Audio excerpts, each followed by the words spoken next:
Hi folks, you're with Tassus today, your pushback channel, and thank you for joining this live stream. In this essay, I'd like to talk about the Kyle Rittenhouse case, or more specifically, the media storm that's surrounding it. I wasn't going to do a video. There's plenty of people covering this, so I thought, well, what can I really add much more? But I did a quick look at the media pieces that are out there. So I just Googled, Kyle Rittenhouse trial, and the first I've got on my screen at least. It's there are three main stories at the headline, and then 15 stories listed in the search results below. Now, the top three stories were the most left-wing journals in the world. They and they were pouring almost hysterical nonsense and hatred against Mr. Rittenhouse. There was no attempt to be objective, not even slightly.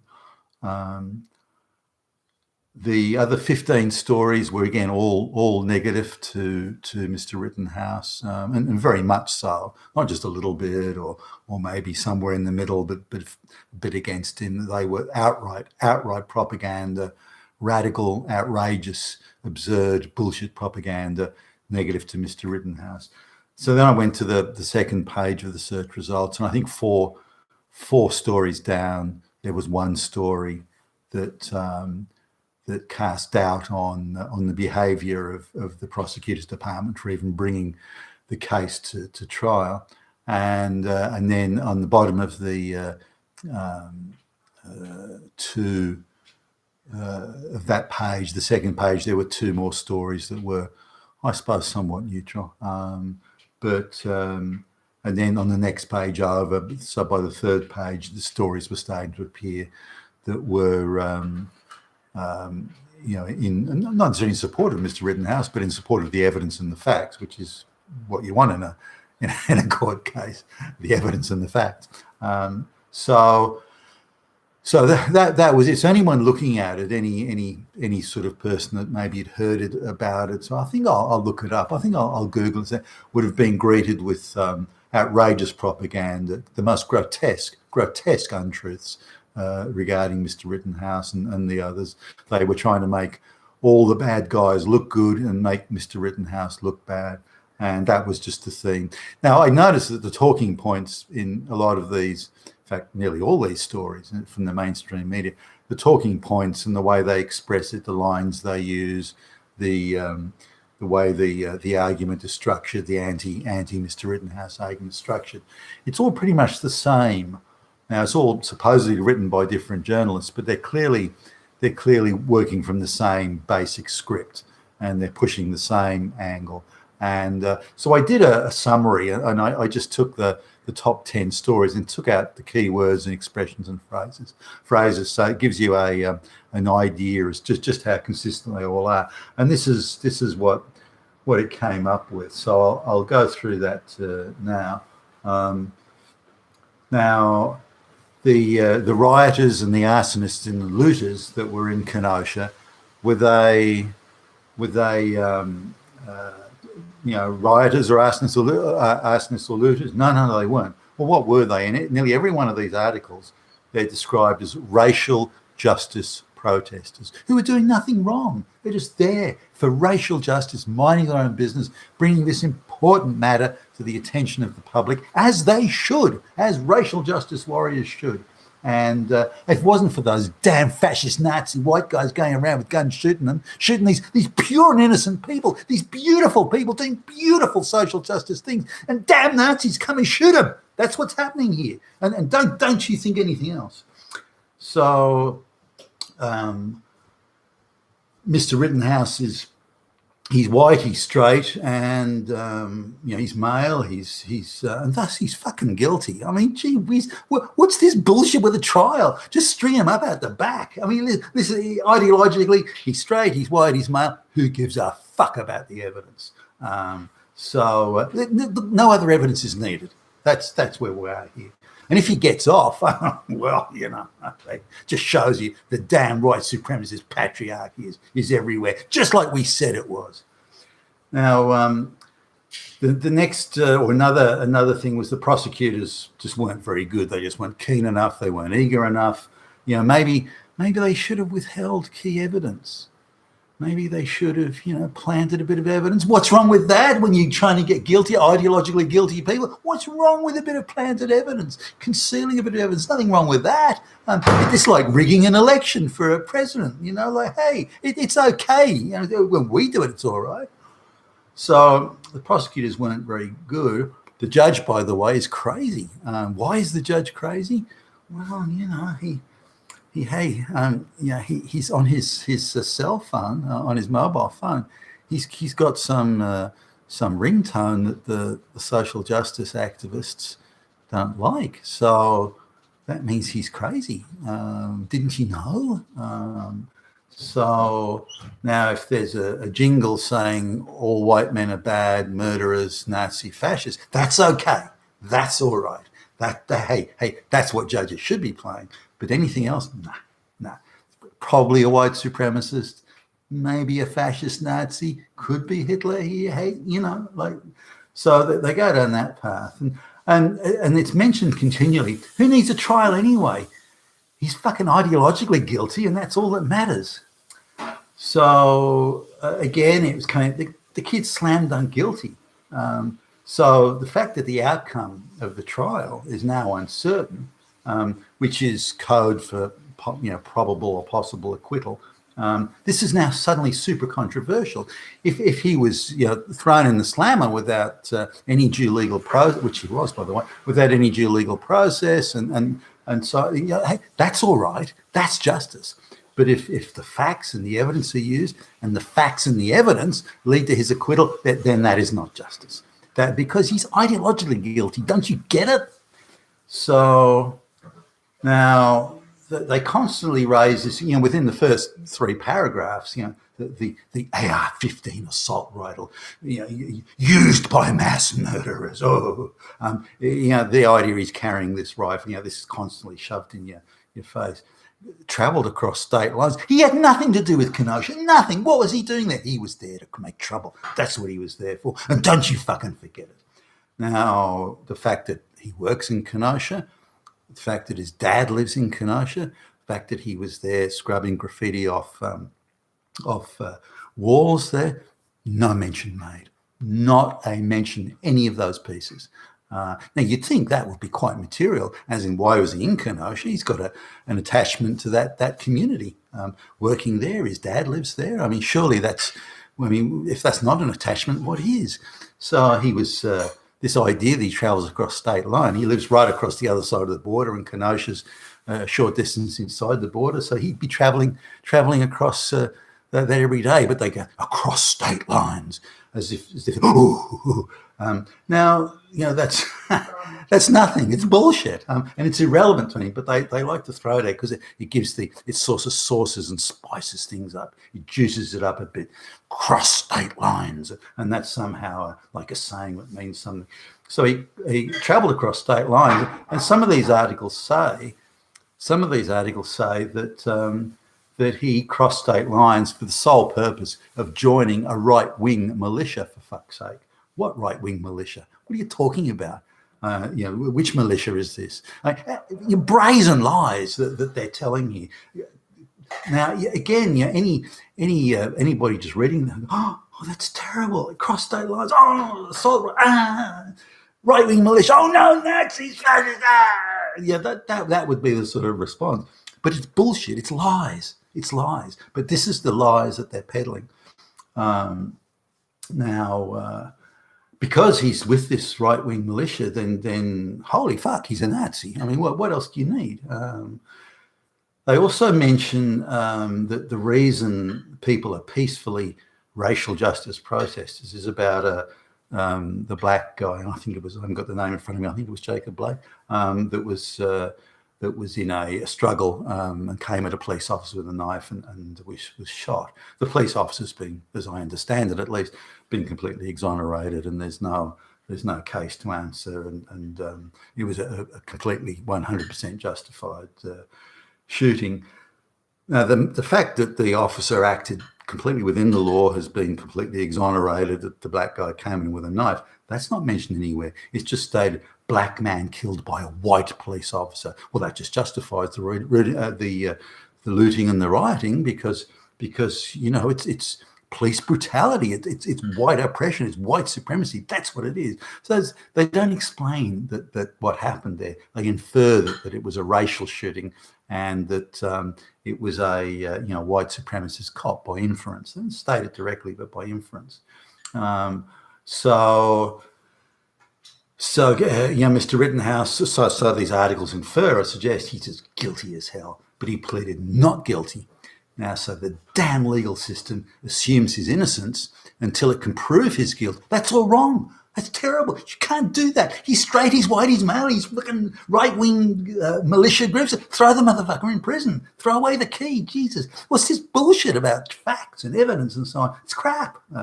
So that's the inference there that because he pleaded not guilty, and he's damn guilty, he's straight white male, then the legal system starts to go through its process of proving he's guilty. No proof's needed. We know he's damn guilty. Gee whiz.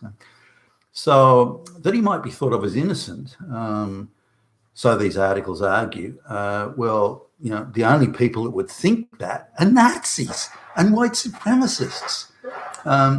White vigilantes like him, they get it easy. The law just treats them with kid gloves.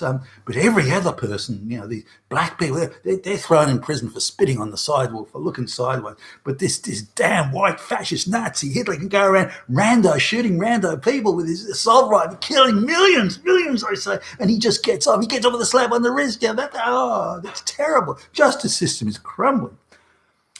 Now, they come back a few times in these articles to they've got, like, say, two or three, if not four mentions in one, that the judge is crazy. Why is the judge crazy? Well, the judge has said that before you call people victims in this case of an alleged murder, then you have to prove that a murder took place first, and then they become victims, but not until. Why isn't Mr. Rittenhouse a victim, for example? There are people chasing him and donging him on the head with stuff and pointing guns at him. So, why isn't he the victim? So, but this is viewed as terrible, and think, why can't you say these people were victims? He shot them, so he's a white vigilante. He's Hitler. He's a Nazi. So, of course they're victims. Well, what's this crap about proving he's guilty? It's bullshit. So racism is everywhere. It's just a white supremacy, racism. Oh, it's terrible. White vigilantes getting off with Now, so the judge made the outrageous suggestion that Mr. Rittenhouse had to be proved guilty by the facts and by the evidence in an independent, impartial court of law. That's what the judge declares. What an outrage. What a fucking outrage. Throw him in prison and throw away the fucking key. That's what these people want. And that's how it should be. That's how the justice system should be. Now, if someone comes for them and throws them in prison and throws away the key, that illegal, then they'll howl and scream. But it's all right if it happens to someone they don't like. A bit like rigging a presidential election, isn't it? So even though one of the witnesses, I think his name is Gage Gross, admitted pointing a loaded gun. So wait for this. He admits pointing a loaded gun at the head of Mr. Rittenhouse, and they're only a matter of feet or yards, a couple of yards, a few feet apart.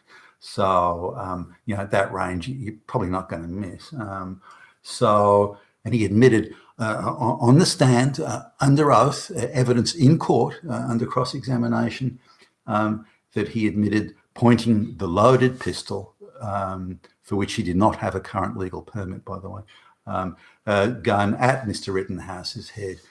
But the article argues, or a number of articles, in fact, argue, look, Grosskreutz didn't really mean to do it. He didn't intend to shoot. He just wanted to point the loaded gun at this guy's head, but he had no intention of doing anything with the gun or shooting it or anything like that. I mean, why would you think that? Why would anybody think that? Pointing a loaded gun at someone's head? Well, in the middle of a drama like that, clearly his intentions were good. And no, he wasn't going to do anything. He just wanted to have a bit of a chat with Mr. Rittenhouse and, maybe talk about the weather, something like that. Yeah, right. So they try and play down this. They some of the pieces do mention that Grosskreutz said that, but he didn't really mean that. He's a good guy. He's a social justice activist. He's a good guy. He wouldn't do that. The pointing the loaded gun is, that's irrelevant. Hey, mere detail. But when Mr. Rittenhouse pointed a gun back at Mr. Grosskreutz, that was bad. That was bad.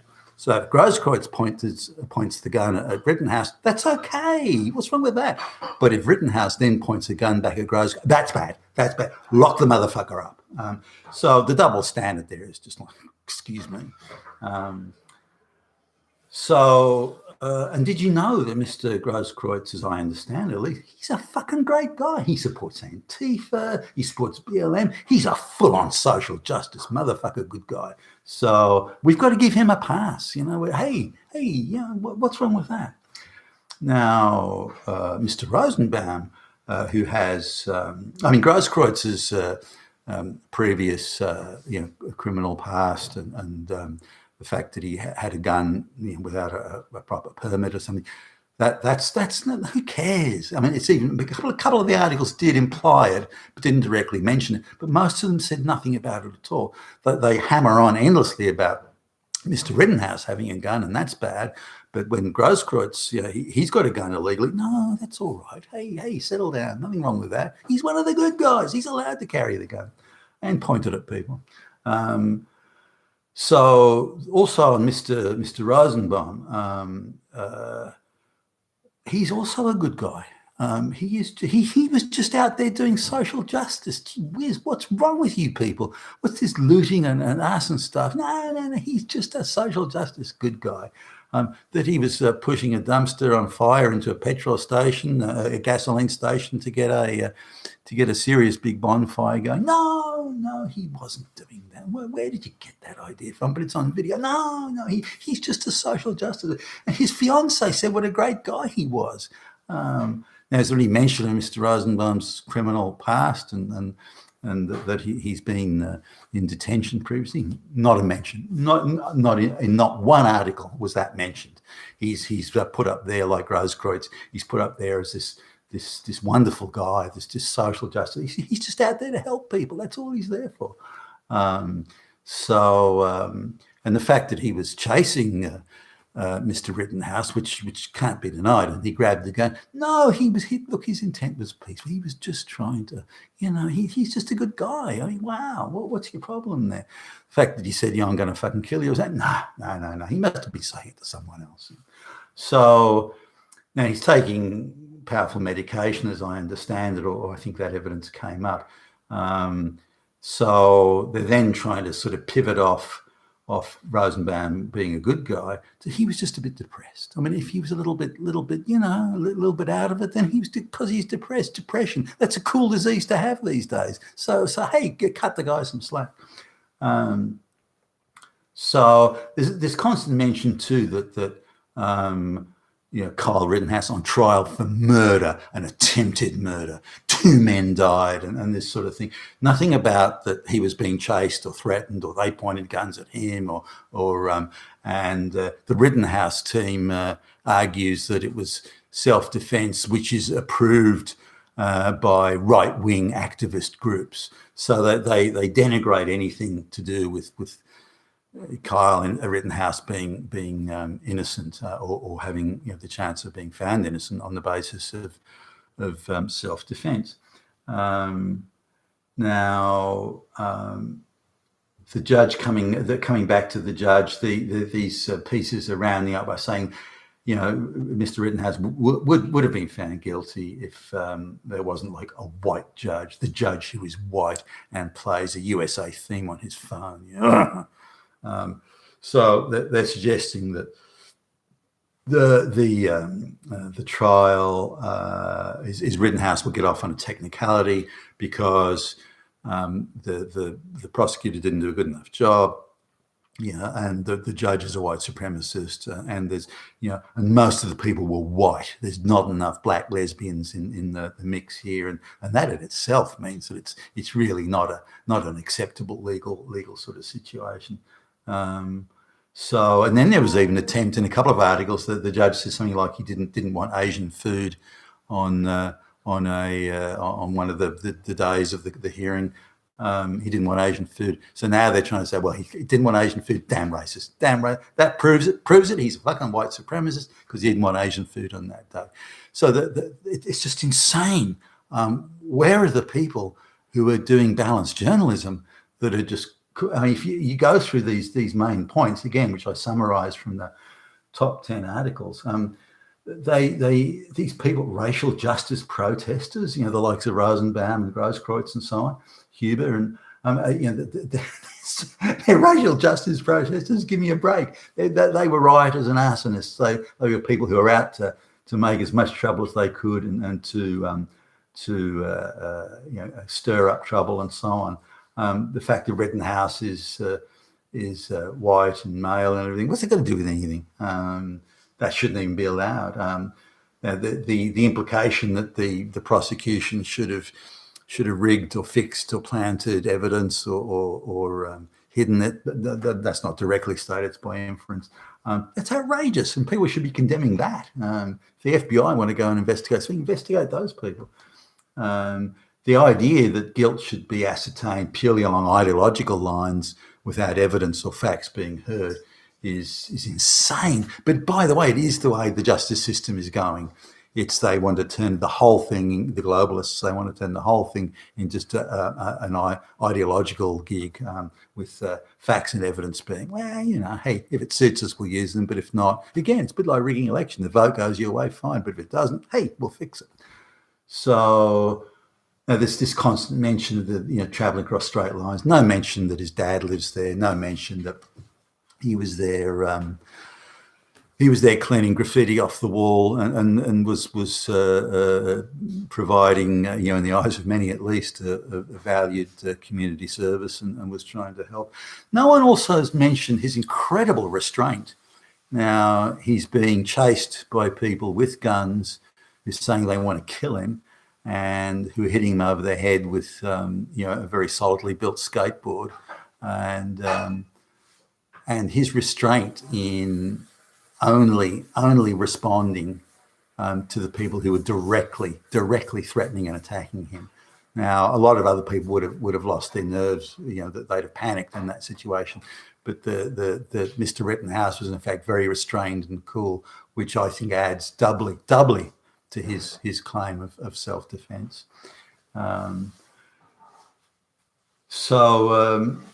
The idea that he might be innocent based on the facts, the articles argue this is a terrible outcome. Terrible outcome for who? For what?